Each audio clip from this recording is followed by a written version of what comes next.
श्रोताओं, आज सुनेंगे श्रीमद् भागवत गीता के 7वें अध्याय का महात्म्य।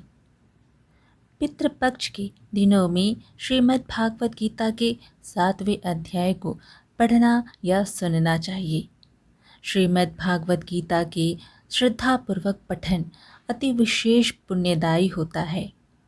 पितृपक्ष के दिनों में गीता के 7वें अध्याय को पढ़कर या सुनकर उसके फल को अपने पितरों को अर्पण करने से पितरों का आशीर्वाद मिलता है और भौतिक और आध्यात्मिक उन्नति में लाभ होता है। भगवान शिव माता पार्वती से कहते हैं, हे पार्वती, अब मैं 7वें अध्याय का महात्म्य बतलाता हूँ, जिसे सुनकर कानों में अमृत राशि भर जाती है। पाटिलपुत्र नामक एक दुर्गम नगर है, जिसका गोपुर यानी कि द्वार बहुत ही ऊंचा है। उस नगर में शंखकर्ण नामक एक ब्राह्मण रहता था। उसने वैश्य वृत्ति का आश्रय लेकर बहुत धन कमाया, किंतु ना तो कभी पितरों का तर्पण किया और ना देवताओं का पूजन ही। वह धनोपार्जन में तत्पर होकर राजाओं को ही भोज दिया करता था। एक समय की बात है, उस ब्राह्मण ने अपना चौथा विवाह करने के लिए पुत्रों और बंधुओं के साथ यात्रा की। मार्ग में आधी रात के समय जब वह सो रहा था, तब एक सर्प ने कहीं से आकर उसकी बाह में काट लिया। उसके काटते ही ऐसी अवस्था हो गई कि मणि, मंत्र और औषधि आदि से भी उसके शरीर की रक्षा असाध्य जान पड़ी। तत्पश्चात कुछ ही क्षणों में उसके प्राण पखेरु उड़ गए और वह प्रेत बना। फिर बहुत समय के बाद वह प्रेत सर्प योनि में उत्पन्न हुआ। उसका वित्त धन की वासना में बंधा था। उसने पूर्व वृत्तांत को स्मरण करके सोचा, मैंने घर के बाहर करोड़ों की संख्या में अपना जो धन गाड़ रखा है, उससे इन पुत्रों को वंचित करके स्वयं ही उसकी रक्षा करूंगा। सांप की योनि से पीड़ित होकर पिता ने एक दिन स्वप्न में अपने पुत्रों के समक्ष आकर अपना मनोभाव बताया। तब उसके पुत्रों ने सवेरे उठकर बड़े विस्मय के साथ एक दूसरे से स्वप्न की बातें कही। उनमें से मझला पुत्र कुदाल हाथ में लिए घर से निकला और जहाँ उसके पिता सर्पयोनि धारण करके रहते थे, उस स्थान पर गया। यद्यपि उसे धन के स्थान का ठीक ठीक पता नहीं था, तो भी उसने चिन्हों से उसका ठीक निश्चय कर लिया और लोभ बुद्धि से वहां पहुंचकर बाम्बी को खोदना आरंभ किया। तब उस बाम्बी से बड़ा भयानक सांप प्रकट हुआ और बोला, ओ मूढ़, तू कौन है? किस लिए आया है? यह बिल क्यों खोद रहा है? किसने तुझे भेजा है? ये सारी बातें मेरे सामने बता। पुत्र ने कहा, मैं आपका पुत्र हूँ। मेरा नाम शिव है। मैं रात्रि में देखे हुए स्वप्न से विस्मित होकर यहाँ का स्वर्ण लेने के कौतूहल से आया हूँ। पुत्र की यह वाणी सुनकर वह सांप हंसता हुआ उच्च स्वर से इस प्रकार स्पष्ट वचन बोला, यदि तू मेरा पुत्र है तो मुझे शीघ्र ही बंधन से मुक्त करा। मैं अपने पूर्व जन्म के गाड़े हुए धन के ही लिए सर्प योनि में उत्पन्न हुआ हूँ। पुत्र ने कहा, पिताजी, आपकी मुक्ति कैसे होगी, इसका उपाय मुझे बताइए, क्योंकि मैं इस रात में सब लोगों को छोड़कर आपके पास आया हूँ। पिता ने कहा, बेटा, गीता के अमृतमय 7वें अध्याय को छोड़कर मुझे मुक्त करने में तीर्थदान, तप और यज्ञ भी सर्वथा समर्थ नहीं है। केवल गीता का 7वां अध्याय ही प्राणियों की जरा मृत्यु आदि दुखों को दूर करने वाला है। पुत्र, मेरे श्राद्ध के दिन गीता के 7वें अध्याय का पाठ करने वाले ब्राह्मण को श्रद्धापूर्वक भोजन कराओ। इससे निःसंदेह मेरी मुक्ति हो जाएगी। वत्स, अपनी शक्ति के अनुसार पूर्ण श्रद्धा के साथ वेद विद्या में प्रवीण अन्य ब्राह्मणों को भी भोजन कराना।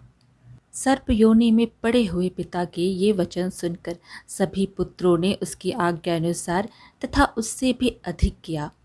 तब शंकुकर्ण ने अपने सर्प शरीर को त्याग कर दिव्य देह धारण किया और सारा धन पुत्रों के अधीन कर दिया। पिता ने करोड़ों की संख्या में जो धन उनमें बांट दिया था, उससे वे पुत्र बहुत प्रसन्न हुए। उनकी बुद्धि धर्म में लगी हुई थी, इसलिए उन्होंने बावली, कुआं, पोखरा, यज्ञ तथा देव मंदिर के लिए उस धन का उपयोग किया और अन्नशाला भी बनवाई। तत्पश्चात 7वें अध्याय का सदा जप करते हुए उन्होंने मोक्ष प्राप्त किया।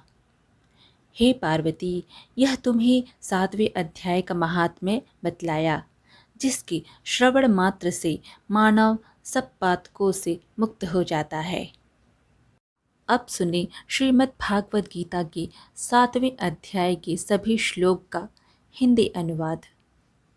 भगवान श्री कृष्ण अर्जुन से बोले, हे पार्थ, मुझ में अनन्य प्रेम से आसक्त हुए मनवाला और अनन्य भाव से मेरे परायण होकर योग में लगा हुआ मुझको संपूर्ण विभूति, बल, ऐश्वर्यादि गुणों से युक्त सबका आत्मरूप जिस प्रकार संशय रहित जानेगा, उसको सुन।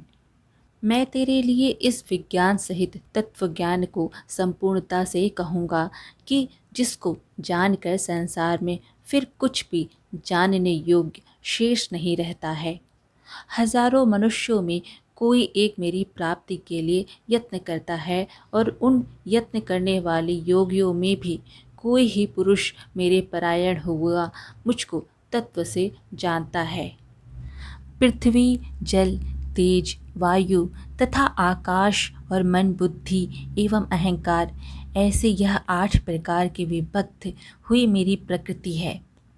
यह 8 प्रकार के भेदों वाली तो अपरा है, अर्थात मेरी जड़ प्रकृति है। और हे महाबाहो, इससे दूसरी को मेरी जीव रूपा परा अर्थात चेतन प्रकृति जान की, जिससे यह संपूर्ण जगत धारण किया जाता है। हे अर्जुन, तू ऐसा समझ कि संपूर्ण भूत इन दोनों प्रकृतियों परा अपरा से उत्पन्न होने वाले हैं और मैं संपूर्ण जगत की उत्पत्ति तथा प्रलय रूप हूँ, अर्थात संपूर्ण जगत का मूल कारण हूँ। हे धनंजय, मुझसे भिन्न दूसरा कोई भी परम कारण नहीं है। यह संपूर्ण सूत्र में मणियों के सदृश मुझ में गूथा हुआ है। हे अर्जुन, जल में मैं रस हूँ, चंद्रमा और सूर्य में मैं प्रकाश हूँ, संपूर्ण वेदों में प्रणव ओम मैं हूँ, आकाश में शब्द और पुरुषों में पुरुषत्व मैं हूँ, पृथ्वी में पवित्र गंध और अग्नि में मैं तेज हूँ, संपूर्ण भूतों में मैं जीवन हूँ, अर्थात जिससे वे जीते हैं वह तत्व मैं हूँ, तथा तपस्वियों में तप मैं हूँ। हे अर्जुन, तू संपूर्ण भूतों का सनातन बीज यानी कारण मुझे ही जान। मैं बुद्धिमानों की बुद्धि और तेजस्वियों का तेज हूँ। हे भरत श्रेष्ठ, आसक्ति और कामनाओं से रहित बलवानों का बल अर्थात सामर्थ्य मैं हूँ और सब भूतों में धर्म के अनुकूल अर्थात शास्त्र के अनुकूल काम मैं हूँ। और जो भी सत्व गुण से उत्पन्न होने वाले भाव हैं और जो रजोगुण से तथा तमोगुण से उत्पन्न होने वाले भाव हैं, उन सबको तू मेरे से ही होने वाले हैं, ऐसा जान।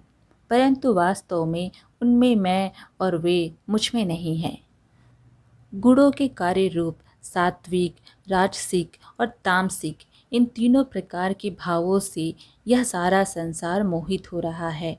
इसलिए इन तीनों गुणों से परे मुझ अविनाशी को वह तत्व से नहीं जानता। यह अलौकिक अर्थात अति अद्भुत त्रिगुणमयी मेरी माया बड़ी दुस्तर है, परंतु जो पुरुष केवल मुझको ही निरंतर भजते हैं, वे इस माया को उल्लंघन कर जाते हैं, अर्थात संसार से तर जाते हैं।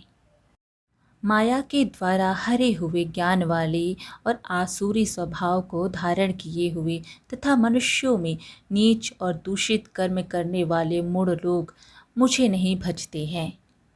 हे भरतवंशियों में श्रेष्ठ अर्जुन, उत्तम कर्म वाले अर्थार्थी, आर्त, जिज्ञासु और ज्ञानी, ऐसे 4 प्रकार के भक्तजन मुझे भजते हैं। उनमें भी नित्य मुझमें एक ही भाव से स्थित हुआ अनन्य प्रेम भक्ति वाला ज्ञानी भक्त अति उत्तम है, क्योंकि मुझे तत्व से जानने वाले ज्ञानी को मैं अत्यंत प्रिय हूँ और वह ज्ञानी मुझे अत्यंत प्रिय है। ये सभी उदार हैं, अर्थात श्रद्धा सहित मेरे भजन के लिए समय लगाने वाले होने से उत्तम है। परंतु ज्ञानी तो साक्षात मेरा स्वरूप ही है, ऐसा मेरा मत है, क्योंकि वह मदगत मन बुद्धि वाला ज्ञानी भक्त अति उत्तम गति स्वरूप मुझ में ही अच्छी प्रकार स्थित है। बहुत जन्मों के अंत के जन्म में तत्व ज्ञान को प्राप्त हुआ ज्ञानी सब कुछ वासुदेव ही है। इस प्रकार मुझे भजता है वह महात्मा अति दुर्लभ है। उन भोगों की कामना द्वारा जिनका ज्ञान हरा जा चुका है, वे लोग अपने स्वभाव से प्रेरित होकर उस नियम को धारण करके अन्य देवताओं को भजते हैं, अर्थात पूजते हैं। जो सकाम भक्त जिस देवता के स्वरूप को श्रद्धा से पूजना चाहता है, उस भक्त की श्रद्धा को मैं उसी देवता के प्रति स्थिर करता हूँ। वह पुरुष उस श्रद्धा से युक्त होकर उस देवता का पूजन करता है और उस देवता से मेरे द्वारा ही विधान किए हुए उन इच्छित भोगों को निःसंदेह प्राप्त करता है।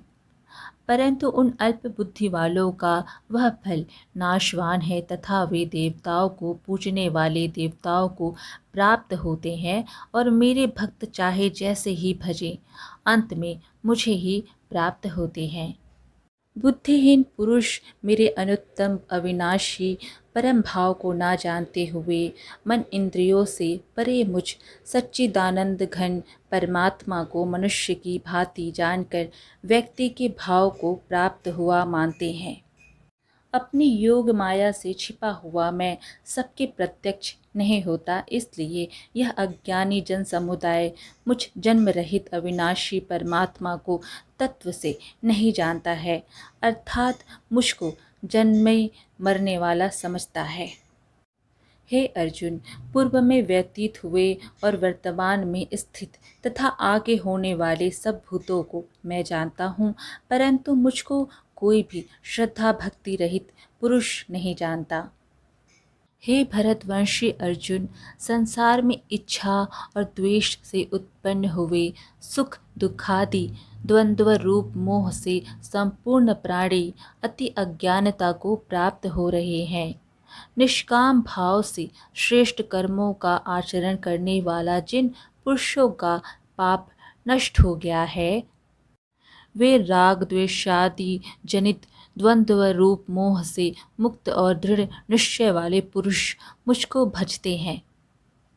जो मेरे शरण होकर जरा और मरण से छूटने के लिए यत्न करते हैं, वे पुरुष उस ब्रह्म को तथा संपूर्ण अध्यात्म को और संपूर्ण कर्म को जानते हैं। जो पुरुष अधिभूत और अधिदैव के सहित तथा अधियज्ञ के सहित सबका आत्मरूप मुझे अंतकाल में भी जानते हैं, वे युक्त चित्त वाले पुरुष मुझको ही जानते हैं, अर्थात मुझको ही प्राप्त होते हैं। श्रीमद् भागवत गीता के 7वां अध्याय समाप्त। इस प्रकार आज की कथा यहीं पर समाप्त हुई। फिर मिलेंगे एक और धार्मिक कथा के साथ। वीडियो पसंद आए तो लाइक शेयर ज़रूर करें और धार्मिक कथाएं सुनने के लिए हमारे चैनल को सब्सक्राइब कर लीजिए। धन्यवाद।